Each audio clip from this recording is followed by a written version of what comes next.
दौरा आहे आणि यावेळी त्यांनी नगरसेवकांना महत्त्वाच्या सूचना दिल्यात। पाहूयात पुढची बातमी कडूंची आहे। आज बच्चू कडूंची स्वागत यात्रा निघणार आहे। अमरावतीतल्या नेहरू मैदानातून ही स्वागत यात्रा निघेल। महायुतीची एकजूट दर्शवणारी स्वागत यात्रा असणार आहे। दरम्यान शिवसेनेचे पदाधिकारी आणि कार्यकर्त्यांच्या उपस्थितीकडे आता सगळ्यांचं लक्ष लागलं।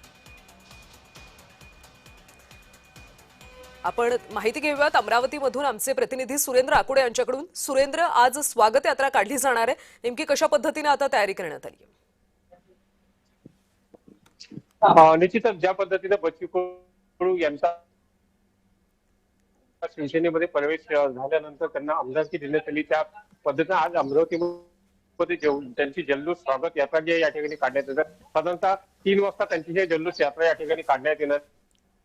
या यात्रेमध्ये एक महत्त्वाचं बघणं गरजेचं आहे की या यात्रेमध्ये उपस्थित राहत आहेत हेच तितकं लक्षणीय या ठिकाणी ठरणार आहे, कारण की शिवसेनेमध्ये प्रवेश केल्यानंतर त्यांचे प्रहारचे कार्यकर्ते कितपत नाराज आहेत का किंवा त्यांचे मुख्य पदाधिकारी पार्टी या ठिकाणी येणार का हे बघणं गरजेचं आहे। आज साधारणतः 3 वाजता त्यांचे जे स्वागत रॅली काढण्यात येणार आहे। जर बघितलं तर सुरुवातीला ते त्यांच्या मूळ गावी जे आहे ते बेलोर या ठिकाणी जाणार आहे। त्यांच्या आईवडिलांच्या समाजाचं दर्शन ते या ठिकाणी घेतल्यानंतर त्यांची जागोजागी या ठिकाणी स्वागत रॅलीचं आयोजन केलं गेलं। ज्या पद्धतीने सोशल मीडियावर बच्चू कडू यांना ट्रोल करण्यात आलं त्याच पद्धतीने काही नाराजी लोकांनी त्या ठिकाणी दर्शवली। मात्र ही नाराजी या रॅलीमध्ये दिसून येते काही बघणं गरजेचं आहे, कारण की रॅलीमध्ये महत्वाचं म्हणजे काही त्यांचे जे पदाधिकारी आहेत ते या ठिकाणी उपस्थित राहतात का किंवा महायुतीचे शिवसेनेचे भाजपचे हे सगळे पदाधिकारी या रॅलीमध्ये उपस्थित राहतात का, त्यांच्या स्वागतासाठी उपस्थित राहतात का हे बघणं तितकं गरजेचं आहे तिथं।